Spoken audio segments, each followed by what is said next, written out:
सलाम साहब। साहब, मुझे अपनी बीवी के दिल का ऑपरेशन करवाना है।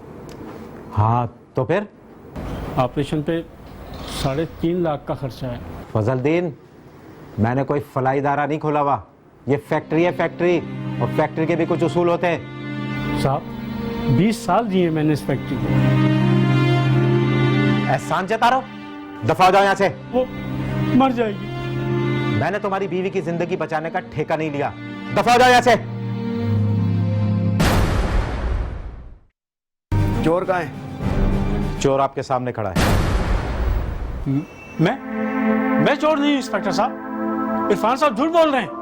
ये झूठ बोल रहे हैं या सच? थाने चल के सब पता चल जाएगा। इरफान साहब, क्या चुराया इसने? मेरी गैर मौजूदगी में ये मेरी दराज से रकम निकाल रहा था। मैंने रंगे हाथों पकड़ा इसे। कसम से इंस्पेक्टर साहब, मैं चोर नहीं हूं। मैंने कुछ नहीं चुराया। सेठ, याद रखना, मुझे बेगुनाह फंसाकर चैन से तुम भी नहीं रहोगे। तुम्हारी ये शान और शौकत सब धरी की धरी रह जाएगी। हमने देखा कि एक शख्स ने अपनी फैक्ट्री के सेठ से ये 3.5 लाख रुपए मांगे। उस फैक्ट्री के सेठ ने ना सिर्फ पैसे देने से साफ साफ इनकार कर दिया, बल्कि उस शख्स की बेइज्जती भी की। फिर हमने देखा कि उस फैक्ट्री के सेठ ने उसी शख्स को चोरी के इल्जाम में पुलिस के हवाले कर दिया। क्या वो शख्स वाकई चोर था या फिर सेठ ने उसे फंसाने की कोशिश की थी?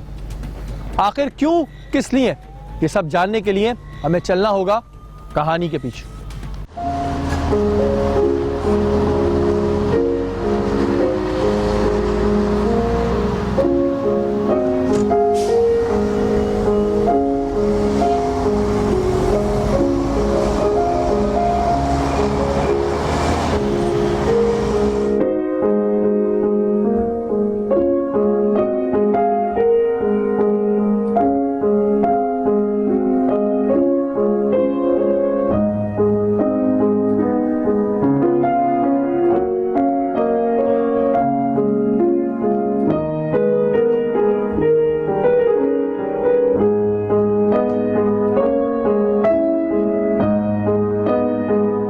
सलाम साहब।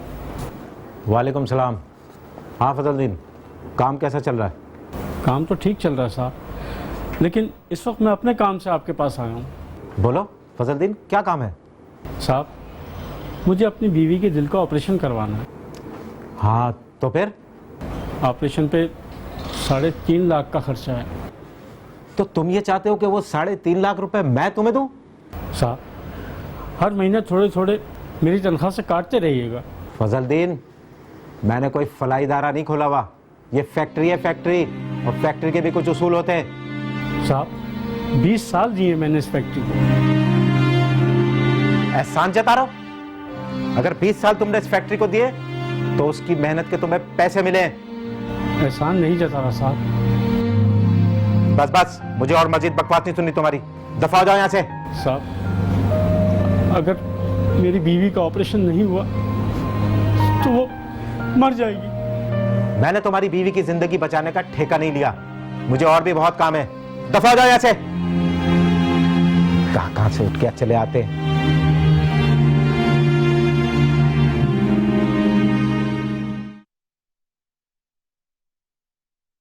हाँ फजलदीन, बैठो। ये क्या है? ये मेरा इस्तीफा है आरिफ साहब। इस्तीफा? मगर क्यों?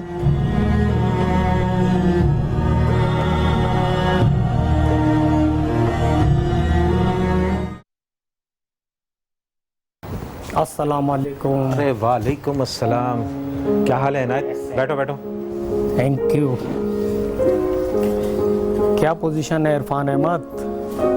बस यार, मार्केट बड़ी गंदी चल रही है। लॉस पर लॉस हो रहा है। तेरी फैक्ट्री से जो काम मिल रहा है बस उस पर ही अर्निंग हो रही है। यार, कारोबार में अप एंड डाउन तो चलते ही रहते हैं। हाँ यार, ये बात तो है, लेकिन तुझसे मुझे बहुत सपोर्ट है यार।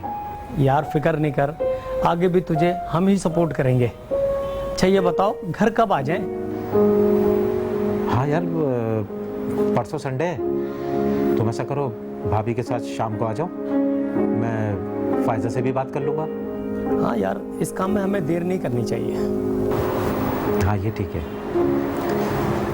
देखो, अगर तुम्हारा हिसाब किताब बनाया जाए तो उल्टा तुम ही फैक्ट्री के मकरूज निकलोगे, क्योंकि ऑलरेडी तुमने फैक्ट्री से लोन ले रखा है। तो फिर अब मैं क्या करूँ आरिफ साहब, आप ही बताएं।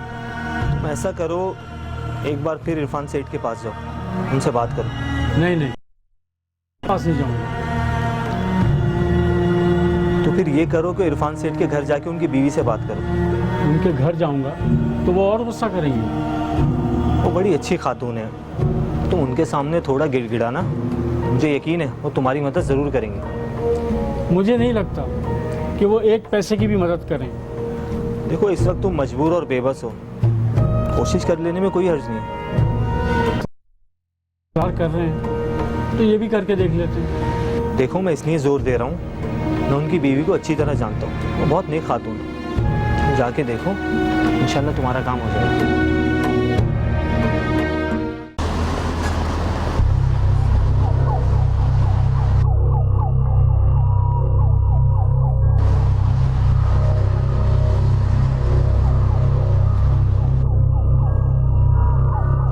चलो ड्राइवर।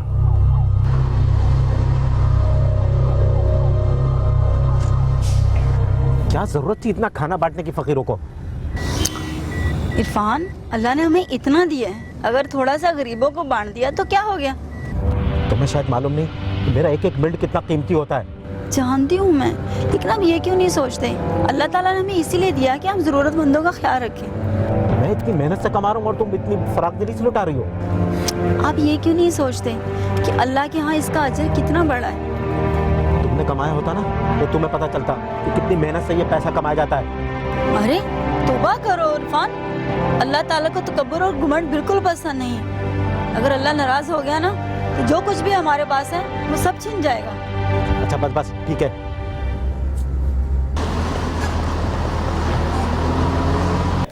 आसिफ, तुम्हें अपना कम्युनिकेशन नेटवर्क बढ़ाना होगा। सर आप फिक्र ना करें, मैंने अपना नेटवर्क पहले ही बिछा दिया है। तुम्हें अपनी रिस्पॉन्सिबिलिटी का तो अंदाज़ा है ना? यस सर, मुझे पता है मेरी ड्यूटी क्या है। ये सिद्दीकी कहाँ है? कोर्ट से वापस नहीं आया? बस सर आते ही होंगे कोर्ट से। लीजिए, आपने याद किया और साहब हाजिर। बैठो सिद्दीकी। Yes sir.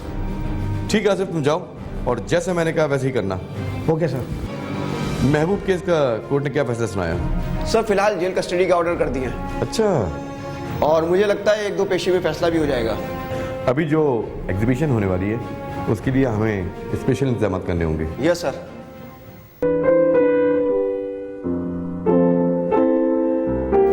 लो, तुम्हारे डैडी भी आ गए, तुम जाओ, मैं खुद ही बात कर लूंगी। सब आप बैठो। सुनिए, मुझे आपसे बात करनी। पहले मेरी बात सुनो, उसके बाद अपनी बात करना। संडे को इनायत साहब और उनकी बेगम आ रहे हैं। रात को खाना वो हमारे साथ ही खाएंगे। क्या? आपने एक बार मुझसे पूछ तो लिया होता। अच्छा, अपने गेस्ट बुलाने के लिए अब मैं तुमसे पूछूंगा? दरअसल कुछ लोग सभा को देखने के लिए आ रहे हैं संडे को। क्या इतना बड़ा फैसला तुमने अकेले ही कर लिया? यही बात आपको कहने वाली थी कि आपने अपनी बात कह दी। मना कर दो फायजा बेगम, मैंने इनायत साहब के बेटे फर्रुख से सभा का रिश्ता तय कर दिया है और आ रहे हैं। इतना बड़ा फैसला करने से पहले आपने एक बार हमसे मशवरा तक नहीं किया, यहाँ तक कि सभा की राय तक नहीं पूछी आपने। मुझे किसी से पूछने की कोई जरूरत नहीं और ना किसी की राय की जरूरत है, समझी तुम? ये मेरा हुक्म है। अगर सभा ने आपका हुक्म मानने से इनकार कर दिया तो? क्या उसकी इतनी मजाल कि वो अपने बाप का हुक्म मानने से इनकार कर दे? आखिर वो ऐसा कैसे कर सकती है? क्योंकि वो जिस लड़के से प्यार करती है उसी लड़के के घर वाले ही संडे को सभा को देखने आ रहे थे। आपने एक बार भी मुझसे पूछना गवारा नहीं किया और इतना बड़ा कदम उठा लिया।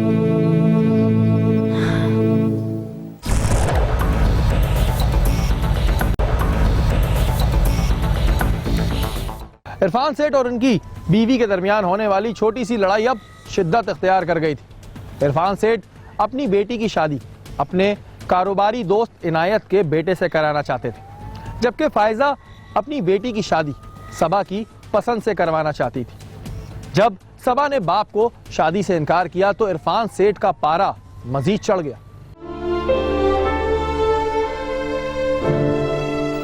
अरे सबा, क्या हुआ? डोंट वरी बेटा, क्यों परेशान हो रहे हो? आपकी शादी वही होगी जहां आप चाहती हो। ट्रस्ट मी बेटा, डोंट ट्राई। ये सुबह सुबह कौन आ गया? अब जाओ जाकर देखें।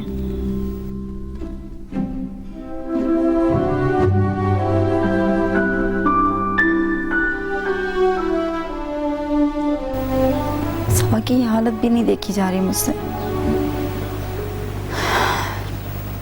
अल्लाह कोई तो रास्ता दिखा। मम्मा, ये डैडी की फैक्ट्री में काम करते हैं, आपसे मिलना चाहते हैं। तशरीफ रखिए। माफ़ी चाहता हूँ बेगम साहिबा, मुझे आपसे मिलने आना पड़ा। अच्छा आप बैठें तो सही, बैठें। जी आप बताइए क्या बात है? अगर आप इरफान साहब से मेरी सिफारिश कर देंगी तो मेरा काम हो जाएगा। देखिए, आपको जो भी काम है उन्हीं से कहना होगा, क्योंकि उनके फैक्ट्री मामलात में मैं दखल अंदाजी नहीं करती। बेगम साहिबा, खुदा के लिए मेरी मदद करें। बेगम साहिबा, क्या बात है? क्या डैडी ने आपको कुछ कहा है? मैंने इरफान साहब को लोन के लिए दरख्वास्त दी थी। ओह, आई एम सॉरी। देखिए, ये फैक्ट्री मामलात हैं और इनमें मैं आपकी कोई हेल्प नहीं कर सकती। मेरी बीवी मर जाएगी बेगम साहिबा, खुदा के लिए उसको बचा लें, उसकी जान खतरे में है। क्या हुआ है आपकी बीवी को? डॉक्टर ने जल्द से जल्द ऑपरेशन का कहा है, 3.5 लाख का खर्चा है। तो क्या डैडी ने आपको लोन देने से मना कर दिया?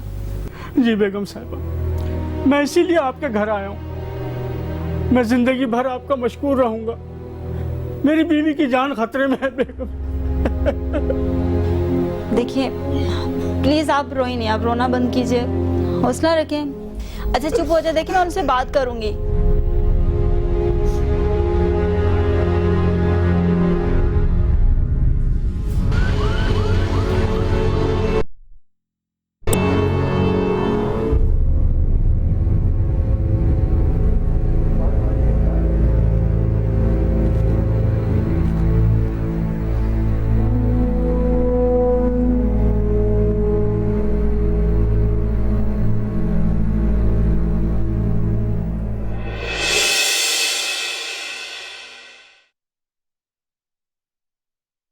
आपको पता है इरफान, सबा ने आपका हुक्म मानने से इनकार कर दिया। इनकार कर दिया? लेकिन क्यों? आप अच्छे से जानते हैं कि क्यों। फायजा बेगम, अगर उसने मेरी मर्जी के खिलाफ ये कदम उठाया तो अच्छा नहीं होगा। इरफान, सबा हमारी इकलौती बेटी है, उसे अपनी मर्जी और खुशी से जिंदगी जीने का पूरा हक है। आप उससे उसका ये हक नहीं छीन सकते। लेकिन वो शायद ये भूल रही है कि आज वो जो कुछ भी है मेरी ही बदौलत है। लेकिन इसका ये मतलब हरगिज नहीं कि आप उससे उसकी खुशियां छीन लें। मैं कुछ भी कर सकता हूं। इरफान, इतना गुरूर, इतना तकब्बुर अच्छा नहीं होता। उस खुदा के कहर से डरो, मत करो ऐसा।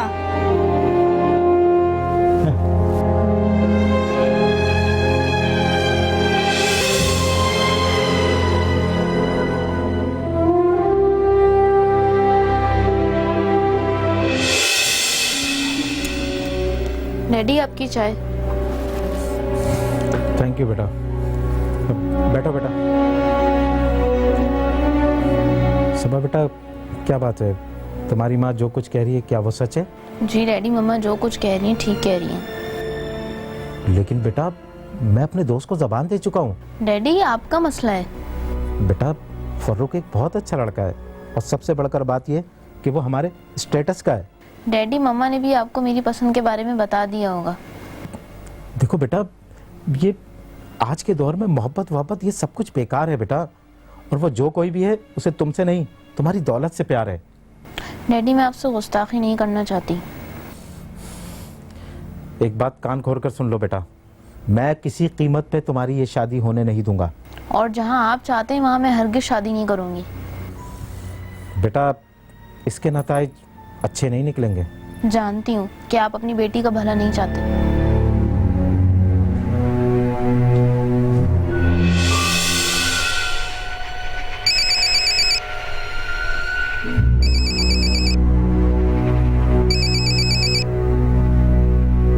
हाँ, हम बात कर रहे हैं। बोलो। अच्छा इरफान, आपके किसी वर्कर फजलदीन ने लोन के लिए आपको रिक्वेस्ट की है? तुम्हें कैसे पता? इरफान, उसकी बीवी का ऑपरेशन है और वो बहुत परेशान था। और फिर वो हमारा पुराना मुलाजिम भी तो है।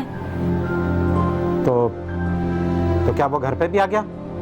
हाँ, वो घर आया था और अभी आपके पास पहुंचने ही वाला होगा। मैंने उसे कह दिया था कि आपसे जाकर मिल लें, तो प्लीज़ आप उसके लिए कुछ करें। हाँ हाँ ठीक है, मैं देखता हूँ।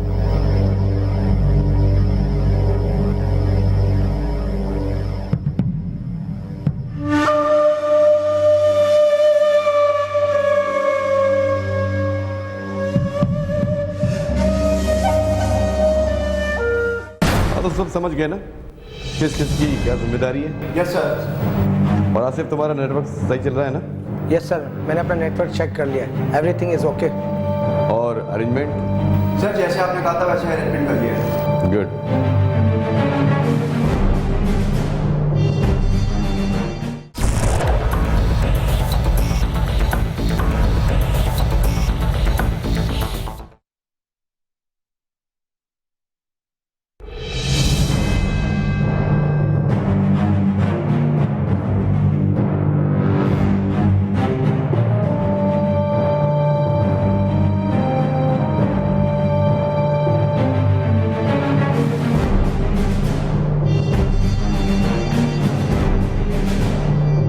इरफान साहब। जी इंस्पेक्टर साहब, मैंने ही आपको कॉल की थी। चोर कहाँ है? चोर आपके सामने खड़ा है। मैं चोर नहीं हूं इंस्पेक्टर साहब। इरफान साहब झूठ बोल रहे हैं। ये झूठ बोल रहे हैं या सच? थाने चल के सब पता चल जाएगा। इरफान साहब, क्या चुराया इसने? मेरी गैर मौजूदगी में ये मेरी दराज से रकम निकाल रहा था। मैंने रंगे हाथों पकड़ा इसे। कसम से इंस्पेक्टर साहब, मैं चोर नहीं हूं, मैंने कुछ नहीं चुराया। सेठ, याद रखना, मुझे बेगुनाह फंसाकर चैन से तुम भी नहीं रहोगे। तुम्हारी ये शान और शौकत सब धरी की धरी रह जाएगी। ओए, एक तो चोरी करता है, ऊपर से बकवास करता है। चल, एक दिन तुम हाथ मलते रह जाओगे, कुछ नहीं बचेगा तुम्हारे पास।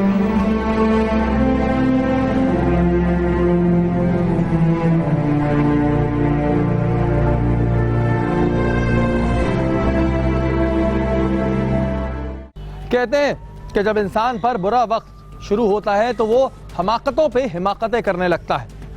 इरफान सेठ ने अपने घुमंड के आगे किसी को भी नहीं बख्शा। उसने बेचारे फजलुद्दीन पे झूठा चोरी का इल्जाम लगवा के उसे फंसा दिया और इधर इरफान का बुरा वक्त शुरू हो गया।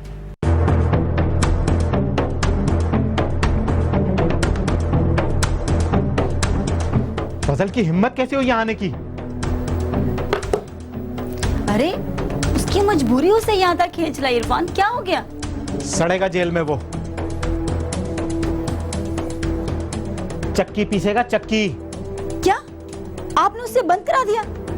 अरे उसकी बीवी बीमार है, कुछ तो खुदा का खौफ करो इरफान। डैडी इतना सब कुछ है आपके पास, अगर थोड़ा सा उसे दे देते तो क्या हो जाता? थोड़ा सा हराम की दौलत है ना मेरे पास, जो मैं उसे दे देता। मत भूलो इरफान, अगर ऊपर वाला दे सकता है ना तो ले भी सकता है। बस बस, ज्यादा शोर मचाने की जरूरत नहीं है। और तुम दोनों कान खोलकर सुन लो, इस घर में वही होगा जो मैं चाहूंगा। तो फिर आप भी कान खोलकर सुन लीजिए, सबा की शादी वही होगी जहां सबा चाहती है। अच्छा, तो तुम दोनों मेरी बात नहीं मानोगे। यहाँ आपकी कोई मनमानी नहीं चलेगी। तुम शायद भूल रही हो, तुम दोनों मुझसे ही हो, मेरे बगैर कुछ भी नहीं हो। क्या करोगे? घर से निकाल दोगे? फायजा बेगम, मैं सिर्फ घर से नहीं, अपनी जिंदगी से भी निकाल दूंगा। मैं तुम्हें तलाक देता हूँ। क्या? डैडी,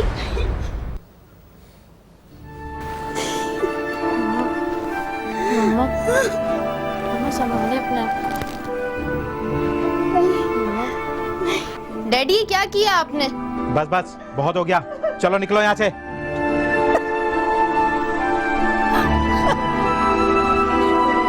अपने आप को प्लीज छोड़ो। इन्होंने क्या किया?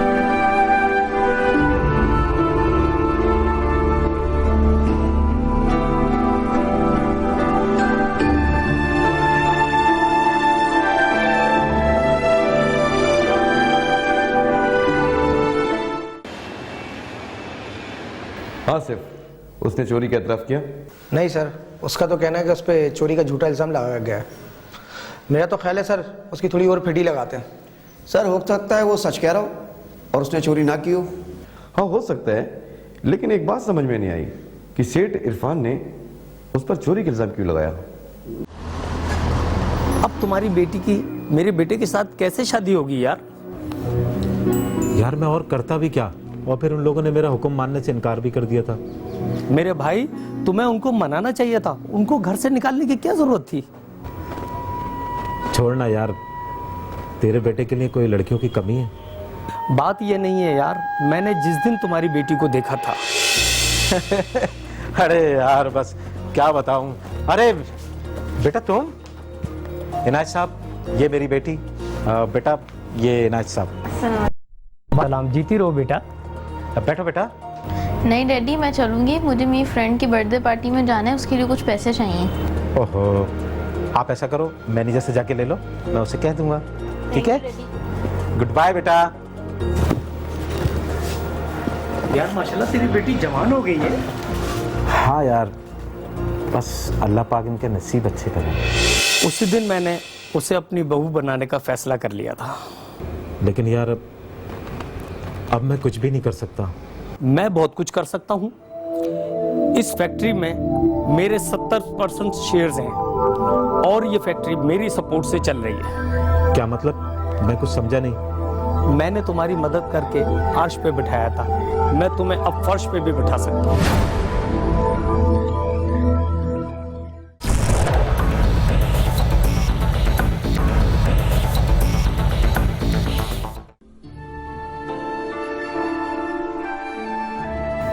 मम्मा, क्या आपको डिवोर्स पर अफसोस हो रहा है? अफसोस तो है बेटा, लेकिन मैं जानती थी एक ना एक दिन मुझे ये कीमत चुकाना पड़ेगी। सॉरी मम्मा, ये सब कुछ मेरी वजह से हो रहा है। अरे नहीं बेटा, इसमें तुम्हारी क्या गलती है। हाँ, मुझे इस बात का अफसोस ज़रूर है कि तुम्हारे डैडी ने तुम्हारी खुशी के आगे अपनी अना को तरजीह दी। पता नहीं उस बेचारे फजलदीन का क्या हुआ होगा। हाँ, उसकी बीवी बेचारी पता नहीं किस हाल में होगी। वो तो बेगुनाह ही जेल चला गया। हम उसकी कुछ मदद भी नहीं कर पाए। मदद तो हम कर सकते हैं बेटा। अगर मैं थाने जाकर ये बयान दे दूं कि फजलदीन पे लगाया गया ये इल्ज़ाम बेबुनियाद है, झूठा है, तो पुलिस उसे छोड़ देगी। ये नेकी का काम होगा मम्मा।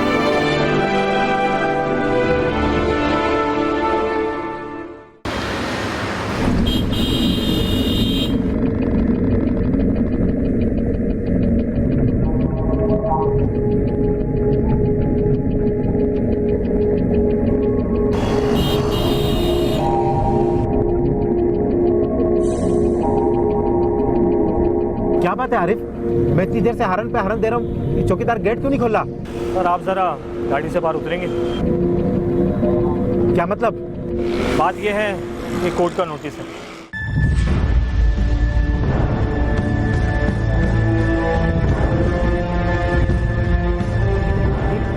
कोर्ट का नोटिस? कोर्ट के ऑर्डर के मुताबिक अब इस फैक्ट्री की मिल्कियत इनायत साहब की है और उन्होंने आपका दाखिला मना किया है। क्या बकवास है ये, मैं अभी बात करता हूँ। अरे ये गाड़ी की चाबी तो दो मुझे। सॉरी सर, आप अंदर नहीं जा सकते। देखो ये तुम अच्छा नहीं कर रहे हो मेरे साथ। सॉरी टू से सर, ये कार भी फैक्ट्री की मिल्कियत है, आप इसे अपने साथ नहीं ले जा सकते। सॉरी इरफान साहब, अपने बॉस के ऑर्डर मानने पे मजबूर हूँ। चौकीदार, ये गाड़ी अंदर पार्क करो।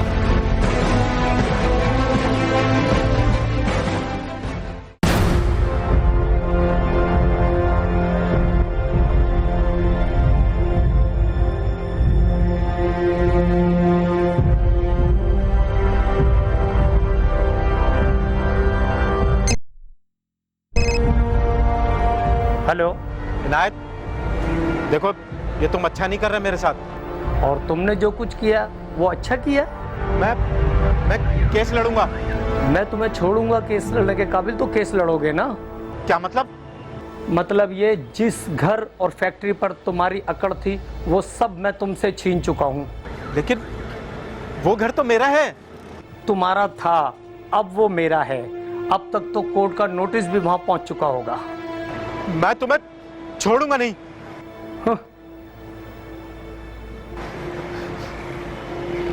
आखिर मैं अब कहां जाऊंगा? एक के बाद एक झटके ने तो जैसे इरफान सेठ की कमर ही तोड़ दी। वो अपने घर से बेघर हो गया। उसके गुमान में भी नहीं था कि उसके साथ कभी ऐसा होगा। उसकी सारी शान और शौकत, रोब और दबदबा, सब कुछ एक झटके में खत्म हो गया। सबा और फायजा की जमानत पर फजलुद्दीन रिहा तो हो गया, लेकिन वो अपनी बीवी को ना बचा सका।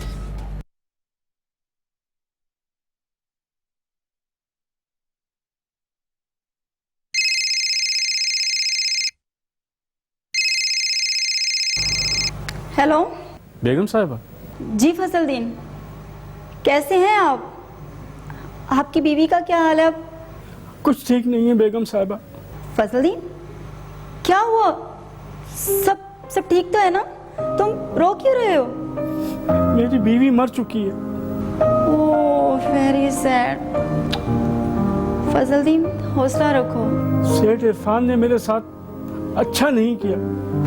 मैं जानती हूँ फजलुद्दीन, तुम्हारे साथ गलत हुआ है। देखो, इसे खुदा का लिखा समझकर भूल जाओ। मैं तो अपनी बीवी की मौत पे सब्र कर लूंगा बेगम साहिबा, लेकिन मेरी वजह से जो आपको दुख मिला है उस पर मैं चुप नहीं रहूंगा। मैं भी इसे किस्मत का लिखा समझकर भूल गई हूँ फजलुद्दीन। देख लीजिएगा बेगम साहिबा, उन्होंने इतने लोगों का दिल दुखाया है, ये सब उनके आगे आएगा।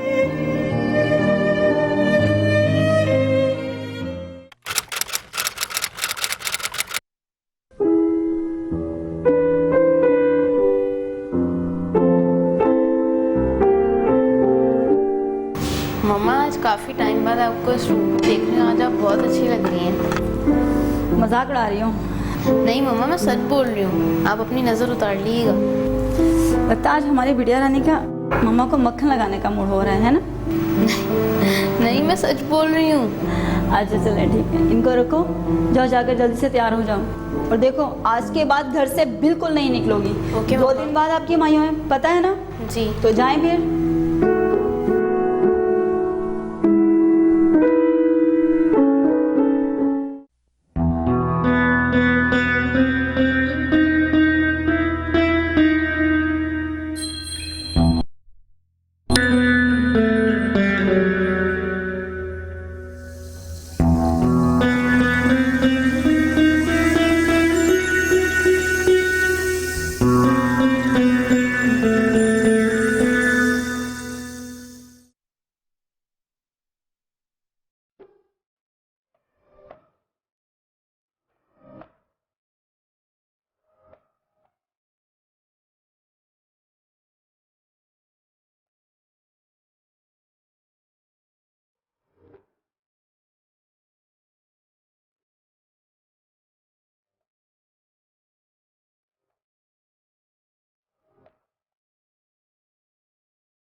हजरत अली रजी अल्लाह ताला अन्हु का एक बहुत खूबसूरत कौल है कि अगर इंसान को तकब्बुर करने पर अल्लाह की नाराजगी और सजा का इल्म हो जाए तो इंसान सिर्फ फकीरों और गरीबों से मिले, जमीन पर बैठे।